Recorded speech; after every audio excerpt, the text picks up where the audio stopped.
Hello and welcome to another episode of Something Rhymes with Purple. This is the podcast about words and their meanings and their stories, with a few other stories thrown in by my wonderful co-host Gyles Brandreth, who I'm looking at on my Zoom screen. Gyles, we have a rather special theme today. We do. Roses are red, violets are blue. This amusing jumper is just for you.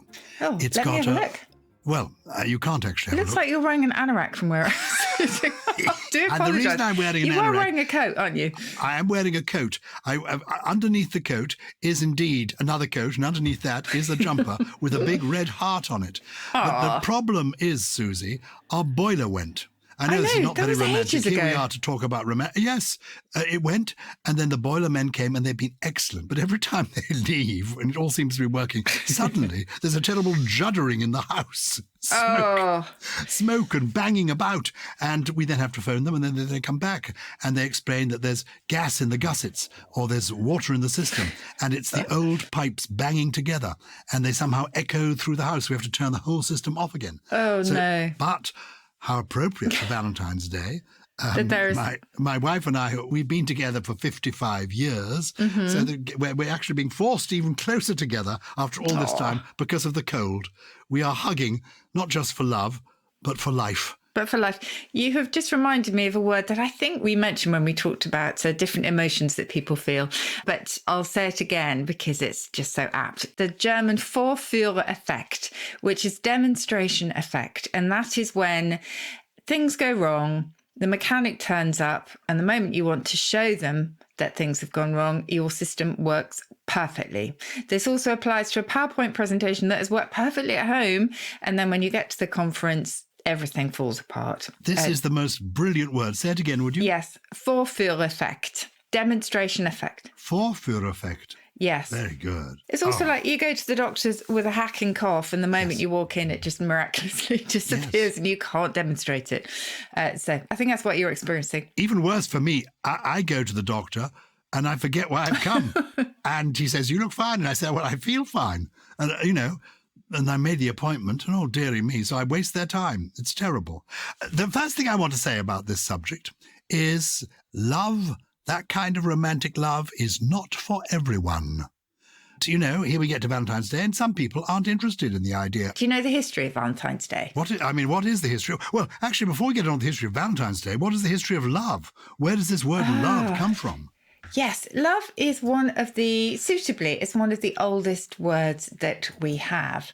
And today it encompasses all kinds of love, doesn't it? It's funny because it's broadened to encompass parental love, so the love a parent may have for their child, brotherly or sisterly love, the love of your guests, the love of your friends, the love of your partner, unrequited love. I mean, it's just become such a broad umbrella, and yet it hasn't become at all diluted. I think it's still one of the most powerful words we have.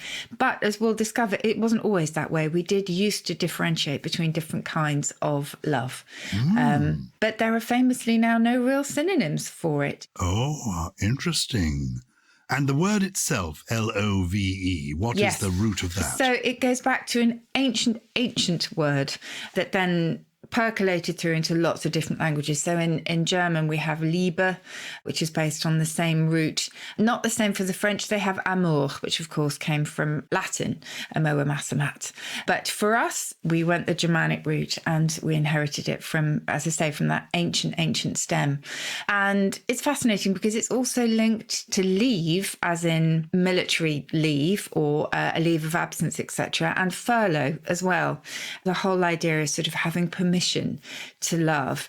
And I think we did discuss this actually in one of our earlier podcasts, the various strands that are interwoven here to do with the sort of ancient history and freedom, and the freedom to love as opposed to slavery, etc. So there's such a story packed within it. Well, I want you to unpack all those love-related words in a moment. But at first, unless you already know, can I tell you a bit about St. Valentine? Please do. San Valentino, as they call him in Italian, or Valentinus, as they say it in Latin, 3rd century Roman saint.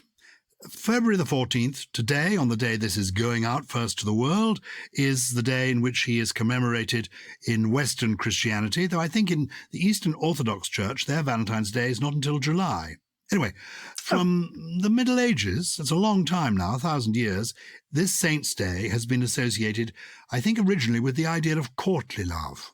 Yeah. He's also, I think, the patron saint of a lot of other things, including epilepsy and beekeepers. The original St. Valentine was a priest, possibly a bishop in the Roman Empire, and he ministered to persecuted Christians, which is how he came to be a saint, because he was martyred.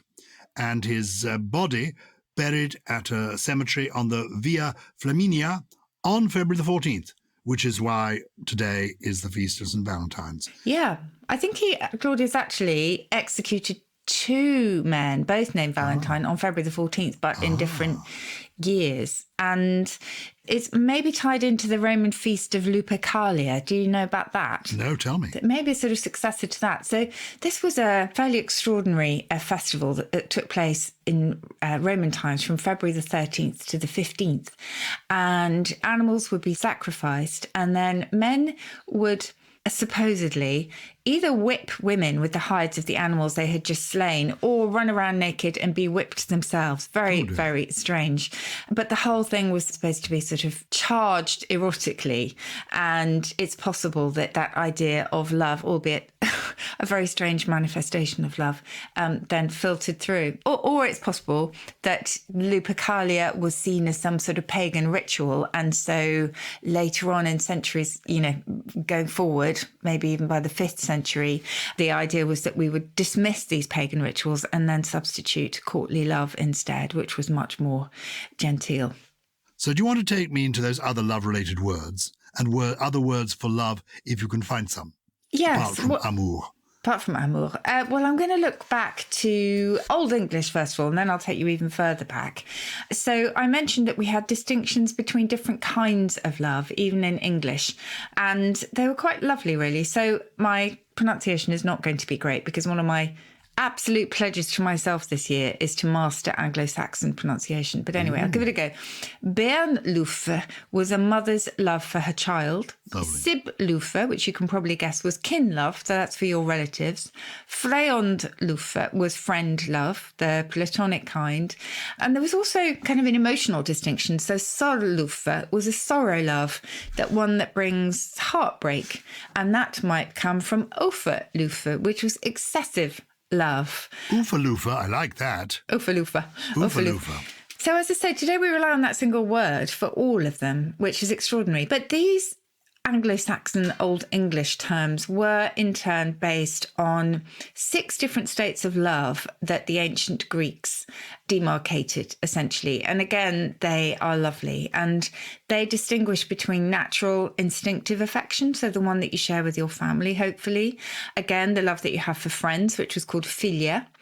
Eros, which you'll know What was the first one, the one for your family that and was friends? storge, so Storge. And this is ancient Greek, is it? Yes. So storge is the word for your love of your kin, or your love of your children, the Bernluffe that you spoke of. Yes. Very good. Then philia is the love that you have for your friends. And we know philo, Philo, is the prefix for all kinds of love. And you know that Philadelphia is the city of brotherly love, etc. Oh, I thought Philadelphia was a love of cheese, soft cream cheese. No. Dawn French aside, no. Brotherly love. Eros, sexual and erotic desire. No surprise there. Agape. Now, this was the sort of antithesis, if you like, of Eros. So this was divine love, seen much later as a Christian value, so Christian love. But it's the unconditional kind that is not sexually charged. Then you have xenia, so Xenia, which is hospitality. This is the love you have for your guests. And I think it's quite wonderful that we used to have that, isn't it? And then philotia, so Autia at the end of that. And that's the love of the self. So it's amour de soi, if you like. Forgive me for asking you to summarise this. You're telling me that to the ancient Greeks, there were 6 different states of love encapsulated in these 6 ideas here.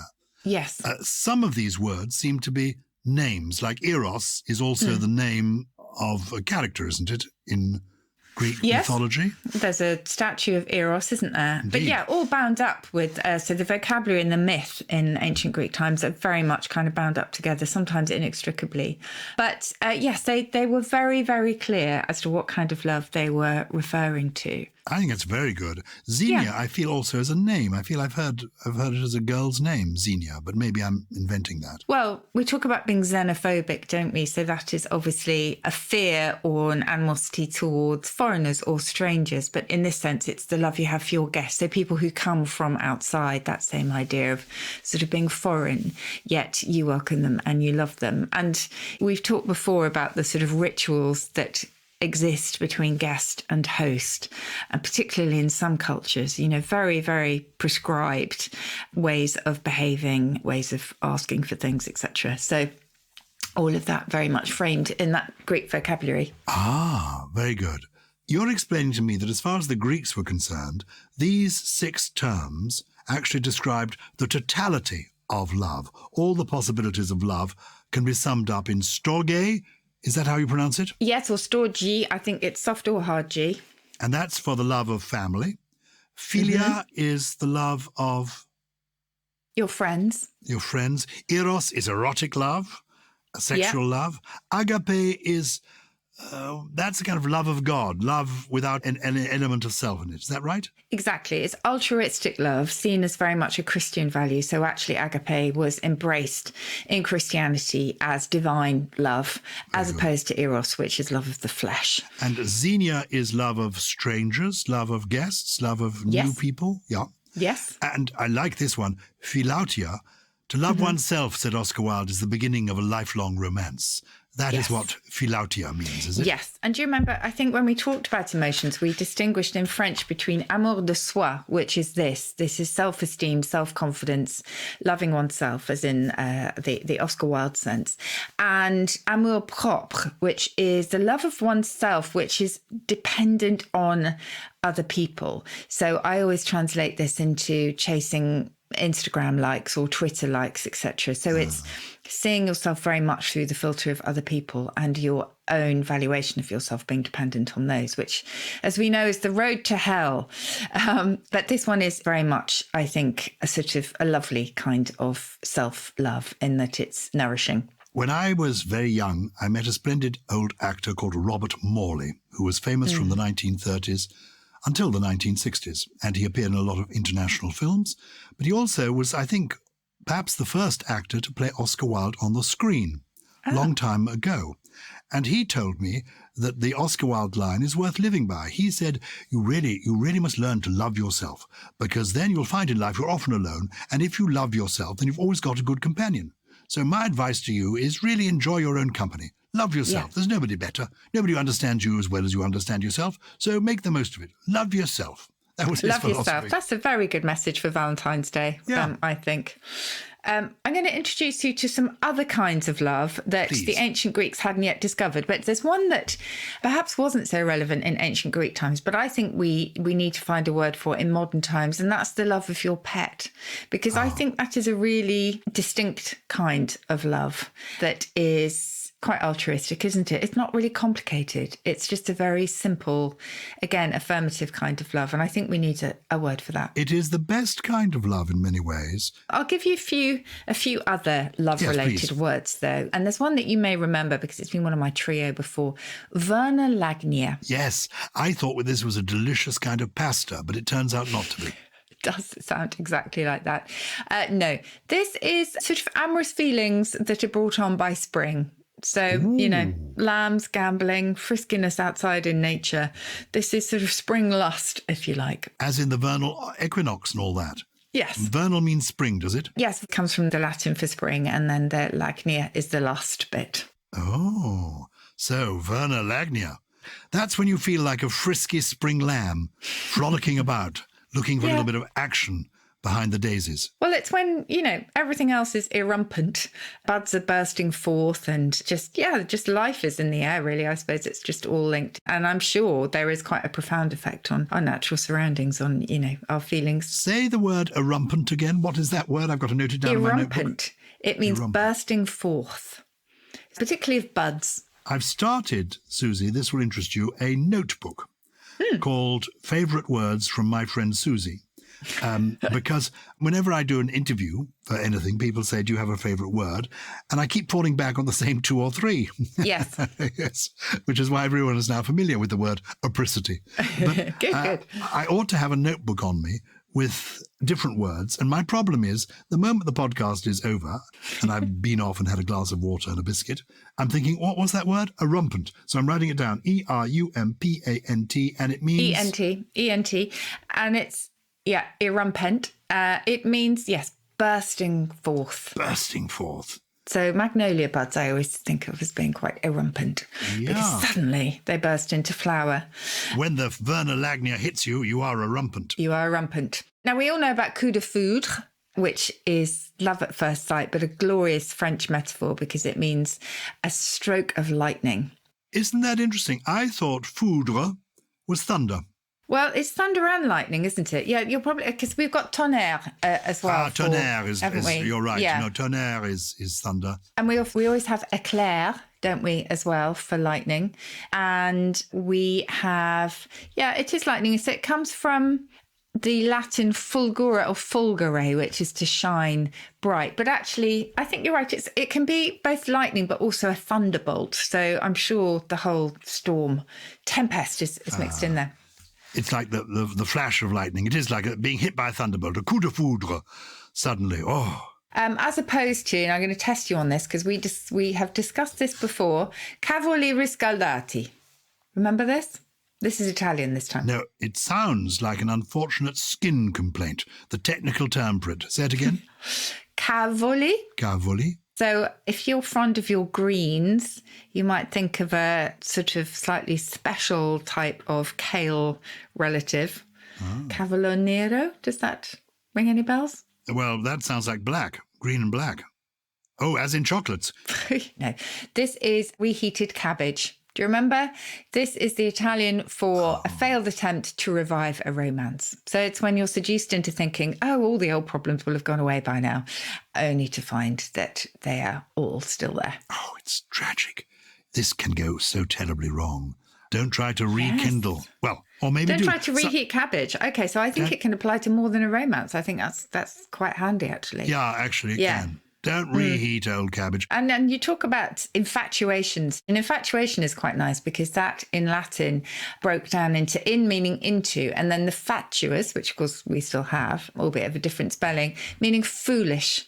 So it's the sort of soppy, blind stage. What we've also discussed is called limerence, and limerence is that sort of wonderful surge of serotonin that you feel when you fall in love, where you are completely blind to anybody's faults.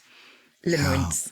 Yeah. Oh, those were the days. What about cupboard love? Any idea about cupboard love? Yes, that I assume is to do with the cupboard where the food is, and maybe even the laundry is kept.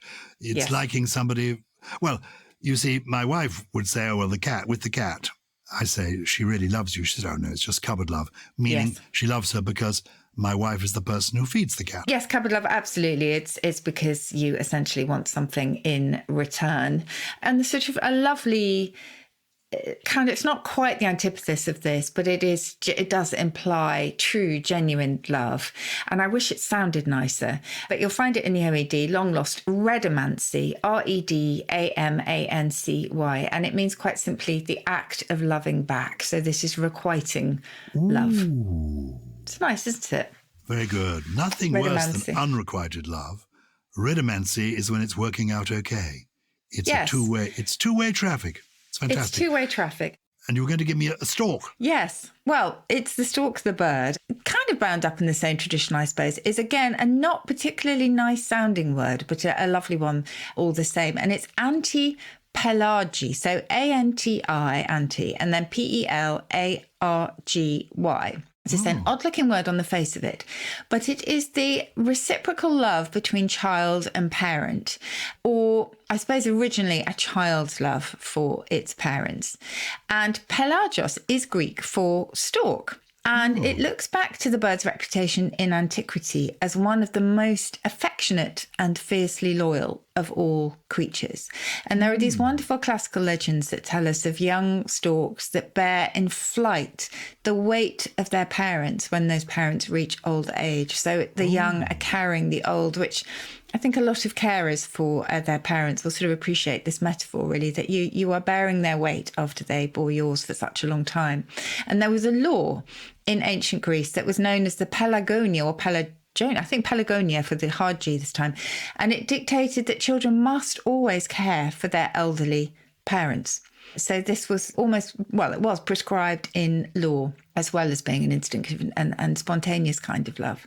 So it's nice to know that one of the, word for this sort of love exists, even if, as I say, it's not particularly beautiful to say or melodious from the tongue. Gosh, that's lovely. Completely It's lovely, isn't it? Yeah, quite I love that too. unexpected. A nice one for Valentine's Day, because I like to think that it can embrace all different kinds of love, including the ones that we've talked about today. It doesn't just have to be romantic love, although, of course, I appreciate that's at its heart. And at its heart is a nice turn of phrase. Have people been in touch with us this week, Susie? Yes, they have. We have a wonderful voice note, I think, from Chris in County Down. Hi, Susie and Gyles. I was wondering about the term debunk. How is something bunked in the first place? I've never heard of anyone bunking a fact or statement, but of course many things have been debunked over the years. As such, I was wondering where the term comes from, and is there a link to a bunk bed? Thanks, and love the show when out for a run or brisk walk. Fair weather permitting. Keep up the great work. Chris, Killalay, County Down. Oh, you can't beat that Irish accent, though. It's absolutely enchanting. Great man. Think of him running along on his brisk walk. And I've heard that he's hugely handsome as well. Now tell us about the term debunk. Where does it come from? Well, first of all, Chris asks whether it's related to the bunk bed. And the answer is no. Bunk bed, it's a little bit of a mystery where that comes from, but it might well be linked to bunker. And the original meaning of a bunker, which I suppose you can just about stretch to a bunker on a golf course, for example, was a seat or a bench or somewhere where you could fall or plop down, etc. So I think the bunk there is related to the banquette that you might sit down on in a restaurant, or indeed a bank, because as we know, the financial banks looks back to the benches of moneylenders who used to carry out their financial transactions there. Back to bunk though, and debunking. This is a different reference, and the reference here is to bunkum, which is the most wonderful word for flapdoodle, humbug and total flim-flam. In other words, pish and twaddle of the political kind. And you'll remember this story, Gyles, because it's one of my favourites. So we owe bunkum really to a rambling and totally inconsequential speech that was delivered in 1820 by a congressman who was representing Buncombe County in North Carolina. Buncombe, in this case, spelt B-U-N-C-O-M-E, Buncombe. And apparently this speech was so long-winded that other members gathered around the speaker, begging him to finally sit down. But he soldiered on and declared very earnestly that he was doing all of this for Buncombe, for his constituents. Buncombe changed spelling and it became a byword for political flummery as a result. So when we are debunking something, we are taking away the Buncombe and the nonsense and, exploding the myth, if you like. Well, I wish I'd known that sooner, because I've been thinking I'm going to the Edinburgh Festival Fringe again this August. And I've been trying to think of a title for my new show. Bunking could have been part and parcel of it. It would have been great, wouldn't it? It would have been great. My wife has come up with a title for the show. It's called Gyles Brandreth Can't Stop Talking. I don't know where she came up with that idea, but anyway, that's what we're going to call it. Now, so that's lovely. Thank you, Chris. I hope that answers some of your questions. All right. Who is next in touch with us? Ben Mitchell has written to us to say, all righty, Susie and Gyles, just a friendly northern monkey here. What is the word, asked Ben, for the absence of the letter T? Being a proud northerner, I'd say letter. Now, how would you say that with a northern accent? Letter instead of letter. I don't know. Letter? No, that's terrible. Letter. West Country.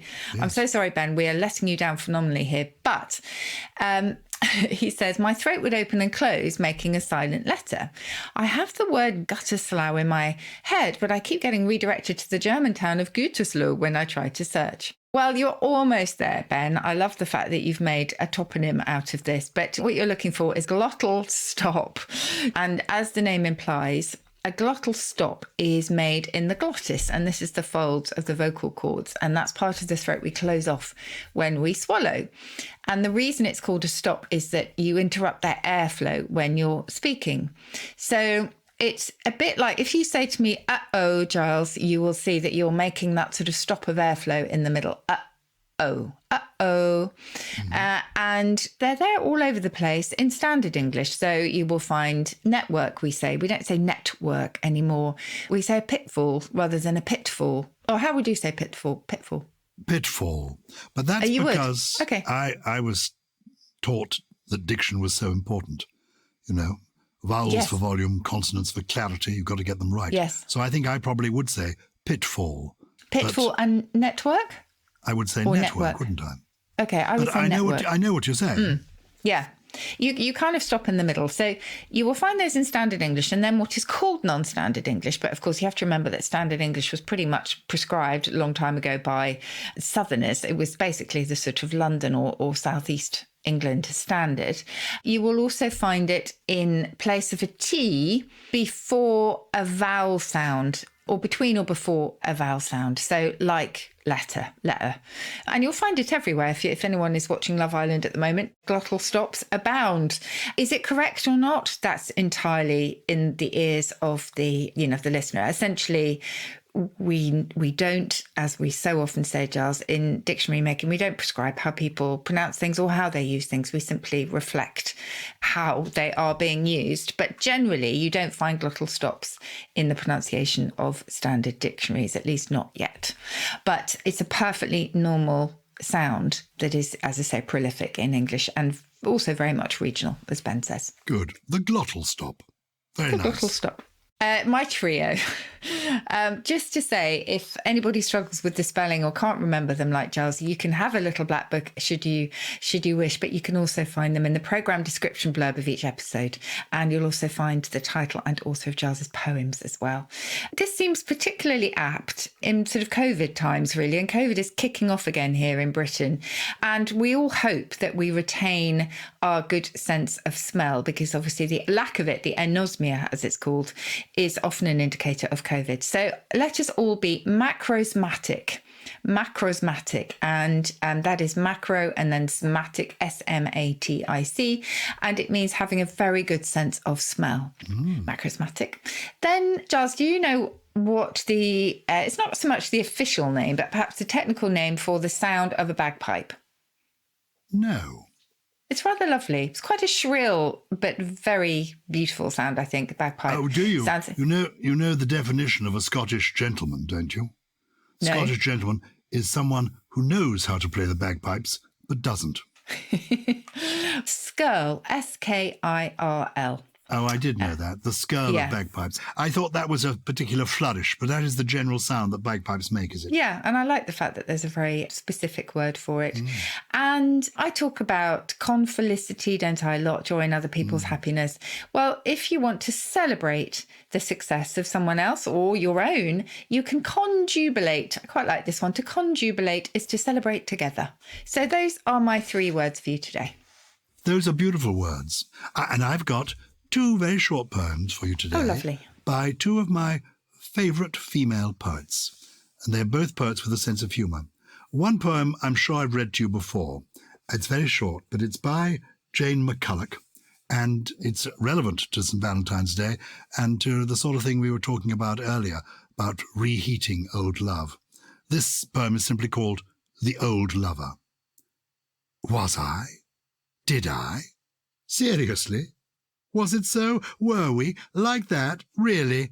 No. That's The Old Lover. It's perfect. And here is a Valentine poem by, well, one of the best writers of a gently humorous and well-observed verse, the great Wendy Cope. And you think about the kind of cards you get on Valentine's Day. Wouldn't it be wonderful to receive a card that contained this verse? My heart has made its mind up, and I'm afraid it's you.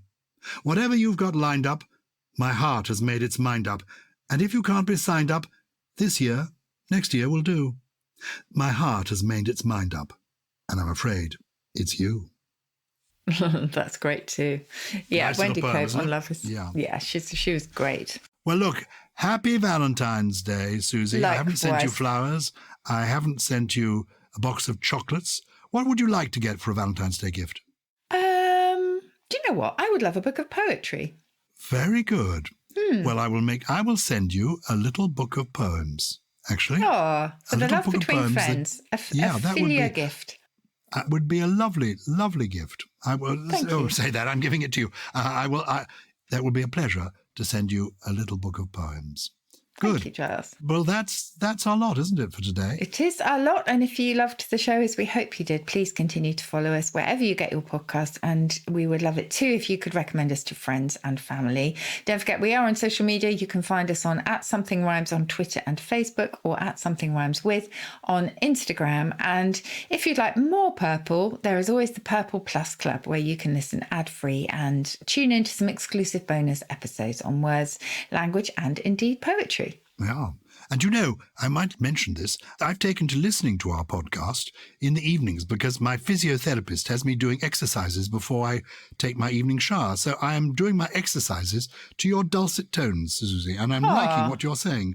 So that's, well, because I'm wanting to remember more of these words for longer, you know? I feel this is spring and I want to be more erumpent this spring. So, something rhymes with your vocabulary. I want to be erumpent with my vocabulary. Something Rhymes with Purple is a Something Else and Sony Music Entertainment production produced by Harriet Wells, with additional production from Chris Skinner, Ollie Wilson, Jen Mystery, Jay Beale.